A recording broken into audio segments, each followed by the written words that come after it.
Hello everyone, I am Manisha. Welcome to our study.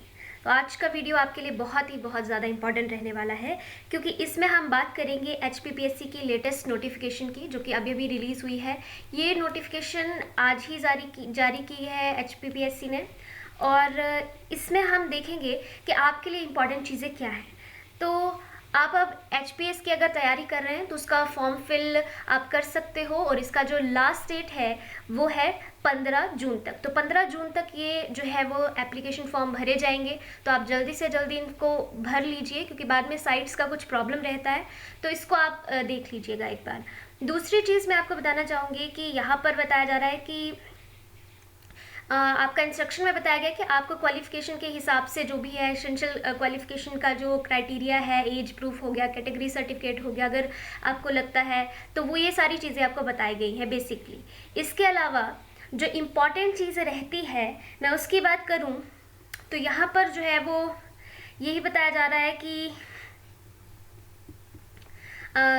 यहाँ पर जो जनरल कैटेगरी में ही काउंट होते हैं, जो जैसे अगर कोई हिमाचल प्रदेश से बाहरी, मान लो पंजाब या किसी और राज्य का व्यक्ति है जो हिमाचल प्रदेश सर्विसेज के लिए अप्लाई करना चाहता है या फिर एचपीएस के एग्ज़ाम के लिए वो भरना चाहते हैं, तो उनको जो है वो कैटेगरी का जो मिलता है कंसेशन या फीस कंसेशन जो मिलता है या रिजर्वेशन जो मिलता है वो नहीं मिलेगा।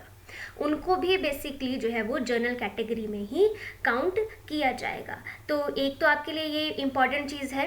दूसरी मैं आपको यहाँ पर बता दूँ कि जो एक्स सर्विसमैन है, जो कि बहुत ही लंबे समय से इस नोटिफिकेशन का वेट कर रहे थे कि इनके लिए अटैम्प्ट्स को बढ़ाया जाएगा कि नहीं, तो इस बार भी इन अटैम्प्ट्स को नहीं बढ़ाया गया है। ये अभी भी 3 बार ही जो है वो इस एग्ज़ाम के लिए अपेयर हो सकते हैं। तो ये एक चीज़ जो है वो इम्पॉर्टेंट है आपके लिए।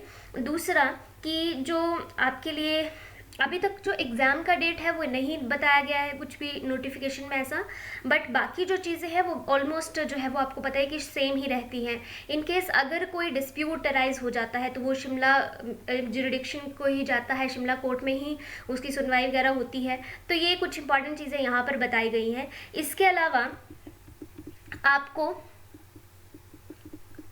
यहाँ पर बात कर लेते हैं नंबर ऑफ़ सीट्स की, या फिर कितनी पोस्ट जो है वो आई है। तो टोटल आपकी 16 पोस्ट जो है वो इस बार एचपीपीएससी ने रिलीज़ की है, और इसमें जो एचपीएस जो है मेन पोस्ट रहती है वो 8 यहाँ पर बताई गई हैं, और जो डिस्ट्रिक्ट कंट्रोलर की भी एक पोस्ट है, और उसके अलावा जो हिमाचल प्रदेश पुलिस सर्विसेज की भी इस बार 4 पोस्ट जो है वो दी गई हैं। ये जो है वो फर्स्ट टाइम ऐसा हो रहा है, लास्ट टाइम ऐसा नहीं था। फिर तहसीलदार की भी एक पोस्ट यहाँ पर आ रही है, और उसके साथ में ही असिस्टेंट रजिस्ट्रार की भी 2 पोस्ट यहाँ पर दी गई है। तो टोटल 16 पोस्ट है। तो कंपटीशन इस बार भी आपका हाई रहने वाला है, बट ठीक है, अगर आप बहुत अच्छे से तैयारी कर रहे हैं, अगर आप सीरियस एस्पिरेंट हैं, तो आपके लिए कोई ज़्यादा प्रॉब्लम की बात नहीं है। तो ये सारी चीज़ें हो गई। इसी के साथ में आपको एलिजिबिलिटी बताई गई है। आई एम श्योर कि अगर आप एचपीएस के एग्ज़ाम की तैयारी कर रहे हो तो आपको एलिजिबिलिटी पूरा का पूरा पता होगा। और उसके अलावा मैंने जो पूरा ये कवर किया है कि क्वालिफिकेशन क्या होनी चाहिए, या फिर एज लिमिट्स के बारे में, या फिर पूरा के एग्ज़ाम की तैयारी कैसे करें, इसका सिलेबस क्या रहेगा, तो आप मेरी पुरानी वीडियोस को भी इसके लिए देख सकते हैं।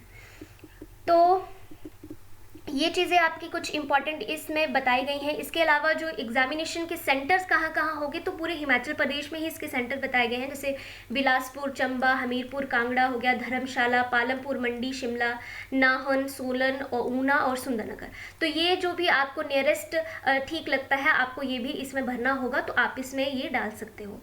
इसके अलावा आपको अपना ऑप्शनल सब्जेक्ट जो है वो अभी इसका डालना होगा। आई एम श्योर आप सब ने, जो भी सीरियस एस्पिरेंट होंगे, उन्होंने अपना ऑप्शनल तो एटलीस्ट रेडी कर लिया होगा।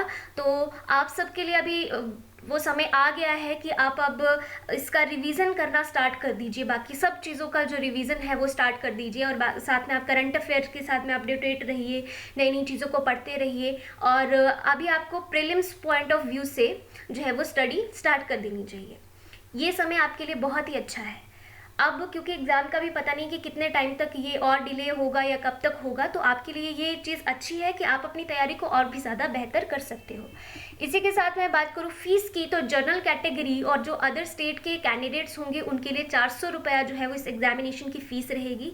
बाकी रिजर्व्ड कैंडिडेट जैसे SC के हो गए, ST हो गया, OBC हो गया या EWS हो गया, तो ये सब को जैसे एक्स सर्विसमैन हो गया, ठीक है, तो इन सब के लिए जो है वो 100 रुपये फ़ीस रहेगी। और बाकी एक्स सर्विसमैन ऑफ HP जो कि डिफेंस सर्विसेज से रिलीव्ड हैं, और उनके लिए और फीमेल कैंडिडेट्स के लिए कोई भी फ़ीस यहाँ पर नहीं रहेगी। फीमेल कैंडिडेट्स को आपको देख भी सकते हो कि उनको फ़ीस यहाँ पर उनकी एग्जेम्प्टेड ही रहती है।